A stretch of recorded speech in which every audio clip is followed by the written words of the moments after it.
Hello friends, welcome back to my channel. Friends, आज हम आपको 3-4 ईयर बेबी के लिए बहुत ही प्यारा सा जंप सूट बनाना सिखा रहे हैं। इसमें हमने ऊपर की साइड स्टेप लगा दी है और बीच में इलास्टिक लगा दी है। 75 सेंटीमीटर इसमें हमने क्लॉथ इस्तेमाल किया है। स्टेप को बेबी को पहनाकर ऐसे हम बांध देते हैं। ये देखिए फ्रेंड्स, योक के लिए यहाँ पर हमने 2 पीस ले लिए हैं जिसकी चौड़ाई 16 इंच है और लंबाई इसकी 8 इंच है। ऐसे करते हुए हम इसको डबल कर लेते हैं। 4 लेयर यहाँ पर इसकी हो गई है। जिस साइड से हमारा जुड़ा हुआ हिस्सा है उस साइड से हमें नेक की चौड़ाई 3 इंच रखनी है और लंबाई में इसको हमें 1 इंच रखना है। ऐसे करते हुए हम इसमें गोलाई कर देते हैं। आर्म होल की लेंथ हमें 2 इंच रखनी है और इसको भी ऐसे गोलाई देते हुए हमें यहाँ तक मिला देना है। अब इसकी चौड़ाई चेस्ट पर से ज़्यादा है तो हम इसको 6.5 इंच रख लेते हैं और इसमें ऐसे करते हुए तिरछा निशान हम लगा देते हैं। नीचे से हमें बिल्कुल सेंटर में कटिंग करना है, बिल्कुल लास्ट में कटिंग करना है। यहाँ से आधा इंच हम गोलाई का निशान इसमें लगा देते हैं क्योंकि ये हमारी साइड में से रेब हो गई है तो ये बेबी के लटक जाती है, इसलिए हम इसको कटिंग कर देते हैं। अब हमें नेक और आर्म होल भी इसका कटिंग कर देना है। ये देखिए फ्रेंड्स, ये हमने 2 पीस शॉर्ट के ले लिए हैं। नीचे की इसकी लेंथ 12 इंच है और चौड़ाई में ये 20 इंच है। अब हम इसको ऐसे डबल कर लेते हैं। ये देखिए हमने यहाँ पर डबल कर लिया है। 4 लेयर इसकी हो गई है। अब हमें ऊपर का अपना योग ले लेना है और योग को जुड़ी हुई साइड से ही शॉर्ट के साथ मिला देना हमें और यहाँ से एक्स्ट्रा फैब्रिक में हम इसके आसन की लेंथ का निशान लगा लेते हैं। चौड़ाई हमें इसकी सेम योग के बराबर रखनी है और आसन लेंथ में हमें 9 इंच रखना है। ऐसे करते हुए हम इसमें सीधा निशान लगा देते हैं। अब हम इसको चौकोर कर देते हैं और इसमें गोलाई कर लेते हैं। यहाँ से हमें इसकी मोहरी की चौड़ाई 2 इंच पर निशान लगा देना है। इसमें हमें गोलाई कर देनी है। यहाँ से फोल्ड करने के लिए मोहरी हम 1 इंच रखते हैं और इस पर ऐसे करते हुए हम निशान लगा लेते हैं। ये देखिए हमने ऐसे करते हुए इस पर निशान लगा लिया है। अब हमें यहाँ से हिस्सा ज़्यादा कर देना है क्योंकि ऊपर की चौड़ाई हमारी ज़्यादा होती है। अब हम सीधा काट देते हैं तो ये चौड़ाई में कम रह जाता है। ऊपर का आसन भी हम ऐसे ही कटिंग कर लेते हैं। ये हमारा जंप सूट कट कर तैयार हो गया है। अब यहाँ से हम इसमें रेब की पाइपिंग काट लेते हैं नेक में लगाने के लिए और आर्म होल और स्टेप बनाने के लिए। पाइपिंग की टोटल चौड़ाई हमने 1.5 इंच ली है और लंबाई में इसको 20 इंच लिया है। ये सभी पाइपिंग हमारी फुल रेब की होनी चाहिए जिससे हमारी स्टेप और आर्म होल बहुत अच्छी तरीके से तैयार हो जाते हैं। ये नेक बना रहे हैं, हम नेक पर पाइपिंग लगा रहे हैं। नेक के बैक साइड में, योक के बैक साइड में हमें इस पाइपिंग को रखना है और फ्रंट साइड में हमें पाइपिंग को पलट लेना है। ये देखिए हम इस साइड में पाइपिंग को पलट लेते हैं फ्रंट साइड में और इसके ऊपर किनारे पर एक सिलाई लगा देते हैं और जो अंदर का सब फैब्रिक है वो हमें इसके नीचे दाब देना है जो हमने पाइपिंग लगाने के लिए सिलाई लगाई थी। इससे हमारी पाइपिंग में बहुत ज़्यादा फिनिशिंग आती है। अब एक्स्ट्रा फैब्रिक हम इसका दोनों साइड से कट कर देते हैं।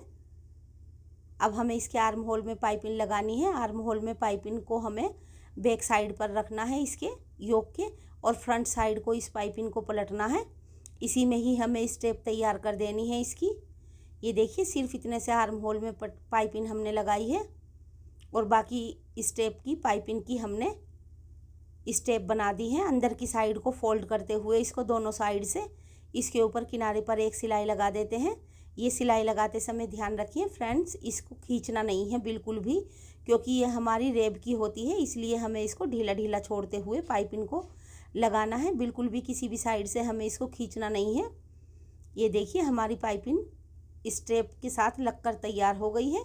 दूसरी साइड पर भी हमें इस साइड से पाइपिंग ऊपर की साइड रखते हुए इस पर आर्म होल पे सिलाई लगानी है। एक पाइपिंग हम ऊपर की साइड से लगाते हैं और एक पाइपिंग इसको नीचे की साइड से लगाते हैं। अब इसको भी हमें इस तरीके से फोल्ड कर देना है और अंदर की सभी सिलाई इसमें अंदर की साइड कर देनी है, पाइपिंग के नीचे की साइड। अब हमें इसमें ही स्टेप तैयार कर लेनी है अपनी, दोनों साइड से फोल्ड करते हुए। फ्रेंड्स, इसमें भी हमें अपनी किसी भी स्टेप को खींचना नहीं है, जिससे इसकी शेप ख़राब हो जाएगी और लंबाई में भी ज़्यादा हो जाएगी। ढीली छोड़ते हुए हमें इसको लगाना है। ये देखिए, हमने यहाँ पर सिलाई लगा ली है। अब हम इसके साइड में भी सिलाई लगा देते हैं। दोनों स्टेप हमारी लगकर तैयार हो गई हैं। दूसरे योग में भी हमने सेम इसी तरीके से स्टेप अपनी लगा कर तैयार कर ली है। अब यहाँ से साइड से हम इसमें फिटिंग की सिलाई लगा देते हैं। इस जगह से हमें इसको पक्का कर लेना है और दोबारा से इस सिलाई को लगा देना है। यहाँ पर फ्रेंड्स, हमें हमेशा डबल सिलाई लगानी चाहिए, जिससे ये जल्दी से उधड़ते नहीं हैं। इस साइड में भी हमने ऐसे ही सिलाई लगा ली है।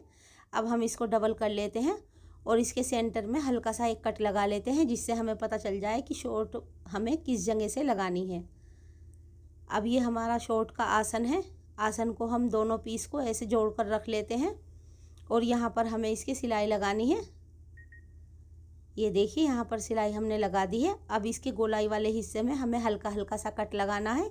अगर हम इसमें कट नहीं लगाते हैं तो हमारा ये अच्छी तरीके से पलटा नहीं जाता है, इसमें खिंचाव आ जाता है। अब हम सब फैब्रिक जिस साइड में सिलाई लगानी है हमें उसी साइड में उसके नीचे की तरफ कर लेते हैं, जिससे ये अंदर की साइड का फैब्रिक इसमें अच्छी तरीके से सेट हो जाता है, इसी के नीचे की साइड। अब हम आसन को ऐसे डबल कर लेते हैं दूसरी साइड का, और इस पर भी हमें ऐसे ही एक अंदर की साइड को सिलाई और दो ऊपर की साइड को सिलाई लगाकर तैयार कर लेते हैं। ये इसके बाद हम मोहरी फोल्ड कर लेते हैं। आप इस तरीके से हमें अंदर की साइड को थोड़ा सा लेते हुए फिर उसके बाद थोड़ा ज़्यादा लेते हुए 2 बार फोल्ड कर लेना है इसको। आप मोहरी अगर बिगनर्स हैं तो निशान लगाकर भी मोड़ सकती हैं, जिससे आपकी मोहरी बिल्कुल बराबर आएगी। अब हमें इसको पलट लेना है। दूसरी साइड पर भी हमें ऐसे ही सिलाई लगा लेनी है और इस पर हमें एक पैर के मशीन के एक सिलाई और लगा लेते हैं, जिससे इसकी डिज़ाइनिंग काफ़ी अच्छी हो जाती है। 2 सिलाई लगने के बाद ये काफ़ी खूबसूरत लगता है। अब हम दोनों पीस को ऐसे मिला लेते हैं अपने, और इस पर यहाँ पर साइड में नीचे के आसन पर भी हम सिलाई लगा लेते हैं।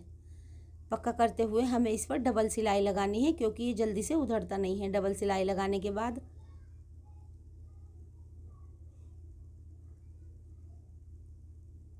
ये हमने सिलाई लगा ली है।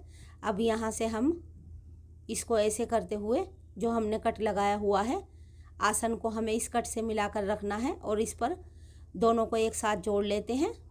दोनों पीस को मिलाकर हमें सिलाई लगानी है। फ्रेंड्स, इसके बारे में कुछ पूछना हो तो आप हमें कमेंट्स करके पूछ सकते हैं, और हमारी वीडियो अच्छी लगी तो प्लीज़ वीडियो को लाइक और चैनल को सब्सक्राइब करना मत भूलिएगा। ये हमने लास्टिक ली है 20 इंच की। फ्रेंड्स, लास्टिक को आप अपनी बेबी की चौड़ाई के हिसाब से भी थोड़ा सा कम या ज़्यादा रख सकते हैं। एक बार आप अपनी बेबी की फिटिंग का माप ले लीजिए, उसके बाद लास्टिक उसी माप से आप ले लीजिए कि कितनी आपको रखनी है। अब हम लास्टिक के सिले हुए हिस्से पर यहाँ पर सिलाई लगा देते हैं, और जो हमने सेंटर में निशान लगाया हुआ था दूसरी साइड में लास्टिक का, उसको भी बीच आसन में इसी तरीके से निशान को लगा लेते हैं। इससे हमारी लास्टिक कम या ज़्यादा नहीं होती है, दोनों साइड में बिल्कुल बराबर लास्टिक आती है। अब हम इसी के साथ लास्टिक पर सिलाई लगा देते हैं। पीछे की साइड से हम माप कर देख लेते हैं लास्टिक को खींचकर कि हमारी कितनी लास्टिक खींचनी है, क्योंकि दूसरी साइड से भी हमने इसमें सिलाई लगाई हुई है। ये देखिए, हमने ऐसे सिलाई लगाते हुए तैयार कर लिया है। अब हम इसके दूसरी साइड में भी सिलाई लगा देते हैं। फ्रेंड्स, ये लास्टिक हमें 2 सिलाई से लगानी है और बहुत ही प्यारा सा ये जंपसूट बनकर तैयार हो जाता है। ये देखिए फ्रेंड्स, स्टेप इसकी कितनी प्यारी सी बैठ गई हैं और बीच में लास्टिक भी इसके आ गई है। स्टेप को हम बेबी को पहनाकर इस तरीके से इसमें बांध देते हैं। फ्रेंड्स, हमने अपने चैनल पर जंप सूट की 1 ईयर बेबी के लिए भी जंप सूट बनाया हुआ है और 6 मंथ बेबी के लिए भी जंप सूट बनाया हुआ है। आप चैनल पर से वीडियो देख सकते हैं। फ्रेंड्स, हमारी वीडियो अच्छी लगी तो प्लीज़ लाइक कीजिए, शेयर कीजिए और हमारे चैनल को सब्सक्राइब करना मत भूलिए। मिलते हैं नेक्स्ट वीडियो में नए नए डिज़ाइन के साथ। तब तक के लिए बाय बाय।